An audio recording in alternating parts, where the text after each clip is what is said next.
Hello again, my Janet Jackson fan group, and welcome back to the end of time and space itself. If you can hear the thunder in the background, I am very sorry. There is a severe storm going on right now, and I'm filming this last minute, so yeah, you might be able to hear thunder in the background. In my opinion, it just adds to the ambiance of the video. This is my first solo video, so I'm just gonna keep my introduction short. I'm Neoncaffeine, as you can tell by the hat. But you can call me Mango. Yes, that is my actual name. I set things on fire, cause problems on purpose, and I'm occasionally funny. What better first video than one on kinnies? For those of you who came from my channel, you already know I love to make fun of kinnies. It's like one of my favorite things to do. For those of you who aren't aware, kinnies basically are people who believe they're either something that's not human, a fictional character, or another person. Like, I'd be like, hi, I'm actually Michael Jackson. Bottom line is, it's really funny and borderline concerning, so enough waffling, let's get into it. Any gorilla-kin out there?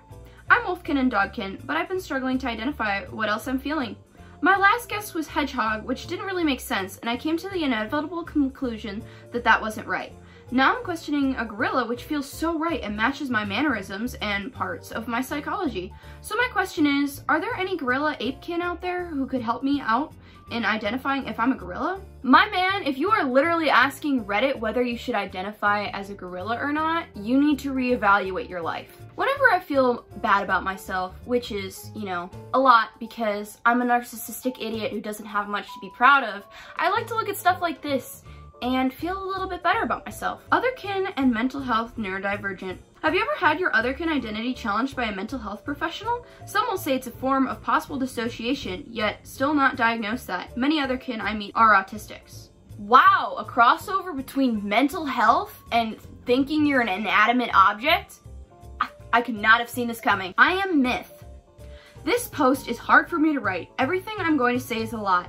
It is both an introduction and a story. My story. For the longest time, I could never tell what I was, and I could never find a memory that made sense and wasn't scrambled and all over the place. This isn't really important for this, but I feel like I need to say I didn't come this overnight. This took me 10 years to come across, and even now it makes me feel crazy. I am Cronus, the Titan. Some might question that I just chose a cool, spunding, powerful figure. Who wants to be a being who willingly ate his children? I don't. Trust me, I don't. But this isn't a choice. This is who I was. Who I am. A name I'd rather not be called if I could avoid it. You might wonder, how did he get out of his prison? Or wasn't he killed? I wasn't let out. I wasn't killed. They could kill me. So instead I was put into a new prison. I was pulled from my body and my soul was sent to the deepest place they could throw it. The void. Not to be confused with the abyss, which is far different. The void is where even immortals go when they die. That's BS. How do you know that? That's not what I was taught. Shut up and let me tell you my story, damn it. I am doing these little in-betweens to break up the monotony and hopefully answer some questions that might come up before I have to answer them. From the void, I was pulled and ripped and twisted. Memories I care not for that I keep as deep as I can, hoping I don't remember more of what twisted imagery I do remember. And just before I was at my breaking point, I was pulled out, plucked from the depths of the... This just sounds like some 14-year-old who read way too much Percy Jackson and is suffering from severe daddy issues and not enough attention from parent syndrome. I genuinely can't understand how people can delude themselves into thinking something like this. It's concerning and I almost want to feel bad for them. This really got under my skin. Look, I realize that none of us are in control of our kin types. I really do. But this scenario raised a bunch of red flags and made my skin crawl. Someone on Tumblr posted about how they had one of their OCs basically stolen because someone said they kinned the OP's character. This person erased every important detail about the character and said it was okay because they, quote, are them. That is in no way okay. I have my skepticism about fiction kin. Not gonna lie, it's a very odd topic to me and I don't entirely get it. But I have so many doubts about being kin with someone's OC. It's unreal. Like, I almost call BS entirely. You cannot claim to be someone's OC that they worked so hard on, and you can't know them better than the creator like that. For all I know, it was an OC that OP made for comfort and to make them happy. Obviously I agree with this post, but the fact that it even had to be made at all is so weird to me. If someone kin one of my OCs, I would make my OC canonically hate them just to watch them cry about it on Tumblr. I love playing with people's feelings. I'm kidding, don't take that out of context, that was a joke. I swear I'm nice sometimes. Back to nature. Hi everyone! I'm looking for other plant kin. I am tree kin and mushroom kin, but as far as animals go, I am still figuring that part out. Lately, I've been feeling stuck and alone, and I need to reach out. I am 37 years old and have always loved nature and never really felt human. I always felt more connected to plants and animals on a deeper level. I have no real memories of my kin, but I do remember the sensation of living in the wild, if that makes sense. Nature provides so much truth about ourselves that we must learn to cherish it. Anyways, that is my story so far. I will keep you updated if I find anything on what kind of animal I was, although I have an inkling. I am having trouble whether they are just symbolic admiration or they are in fact myself. I would love to get back to nature in my next life instead of being human again. This is me when Donald Trump got elected back in 2016. Feeling connected to nature doesn't make you a plant. I can relate to feeling connected to nature and animals or whatever, but I know I'm a human being. If you convince yourself you're actually a plant, that's just gonna take years of psychiatric help to undo. Hello, Zuko here. Hello, I guess this is my first post on this account and on the show. I created this account specifically to find friends in the Otherkin community and was hoping this was a good place to start. For starters, I am fiction kin and kin with Zuko from Avatar: The Last Airbender. I've known since I was a child and the series first aired, but now with its resurgence, I thought it would be more likely for me to find people who are just now discovering their kin types through the show. I go by Zuko and use he, him pronouns. Any other Avatar: The Last Airbender fiction kids? Or any advice on where I might have some luck meeting more? Happy to be here.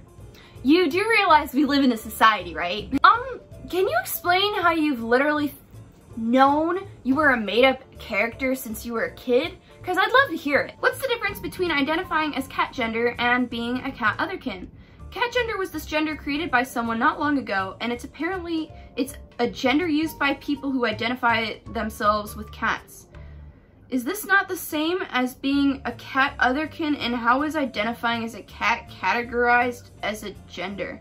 Hi, if somebody could explain to me what this means, that would be fantastic. Annual guide for ice snow dragon care. How to make sure your chilly friend stays in good condition this summer. Dragons are a delicate yet beautiful and captivating species. Making sure they stay in optimal health during this summer's heat wave isn't as hard as one might first think. Here are some simple things you can do to keep your scaly friends happy. Keep a small ice bath for your snow dragon to go to when they get warm. Under no circumstances should you place your dragon in the freezer. They risk suffocating. Keep your pets indoors. Walking should be no more than 10 minutes in 75+ degree heat. Watch for signs of overheating your dragon. These may include sudden lack of energy, droopy wings, dry nose, face scales, discoloration in scales. Severe cases, the frost layer on top of the dragon's scales could begin to melt. If your dragon shows any of these symptoms, put them in a bowl with ice in it and call your veterinarian. If you have multiple dragons, make sure you give them each their own space, especially if they're different elements. Ice dragons are not real! You are not an ice dragon! What do you mean, call a veterinarian? I'm pretty sure if you called a veterinarian, they would give you help. Not the help you're looking for. They'd send you to a psychologist. I don't like thunder! Predators, would you attack prey otherkin? And if you are a prey, would being hunted help you connect with your instincts?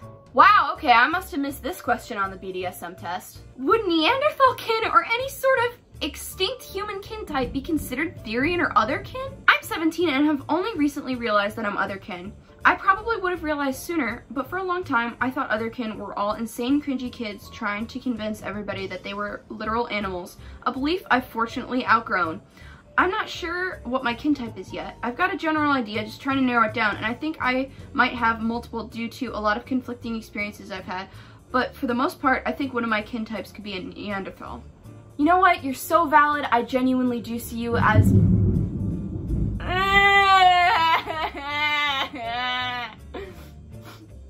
I genuinely do see you as a Neanderthal, because your intelligence certainly matches that of one. Maybe Neanderthals haven't died out. Maybe they're just all inbred. Who knows? Alabama moment? Brief introduction. My name is Esmiel/Archie and I'm Angelkin. I live in the United States and I'm looking for some new friends. I'm new to this community, but I felt a strong connection to angels for as long as I can remember. Hi, I'm a winged catkin. It'll be nice to know some feathered friends. This comment gets me every time. There's no such thing as a winged cat. This is some made-up furry thing. How are you going to identify as some made-up furry thing? I have strong domestic feline tendencies. I have strong domestic feline tendencies. For instance, I find yarn and flashlight beams irresistible. I also drink milk from a bowl rather than a cup. What was that? Stop calling, the power keeps going. I also wear a pink cat collar and bat things around. It's mental illness, innit, love? Hey there, I'm a Shiba Inu, and I'm just looking for help. My entire family hates me because I am Otherkin. Someone has looked at too many Doge memes, I think. Conflicting kin types, mythical kin. So I'm still kind of new to this, but from some research and soul searching, I feel as though I have two kin types. Problem is, I'm not sure how or why they'd coexist.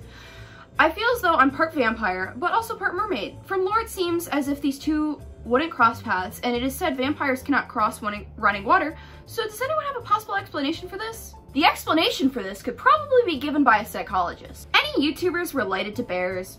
Hello, so I only recently found out that Otherkin exists, I'm sorry if I used the wrong terms, through a YouTuber. I had been watching a lot of their videos and always thought it was interesting.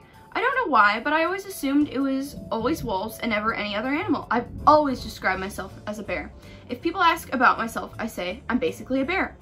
I've only just found out today that it can be any animal you feel connected with, and honestly, it's made me so emotional. I'm not going to lie and say for sure I am Otherkin, but I still have a lot to learn about what it means to be one. But so far, from what I've been reading, it's starting to make a lot of sense to me now. I basically made this post to see if anyone knows of any bear YouTubers that I might find interesting or helpful. Again, sorry if this is disrespectful in any way. I'm just very new to all this and would love to know more, even if this isn't what's going on with me at all. No YouTubers are related to bear. We're relatively normal people, and we don't do this noise. Alright, in all seriousness, do not harass these people. They're obviously going through something and they're using this to cope, and it's relatively harmless, aside from the fact that they are kind of a detriment to the LGBT community. I genuinely do hope they can get the help they need to live happy and functioning lives, and we all cope in different ways. Though I much prefer coping with my mental illness by making YouTube videos. Anyways, I just realized I don't have an outro because this isn't on my main channel, so that's kind of weird, I guess. But as always, leave a like, subscribe with notifications on. My link for my channel will be in the description below if you want that, and I will catch you on the flip side. This is a group channel, so am I still doing that?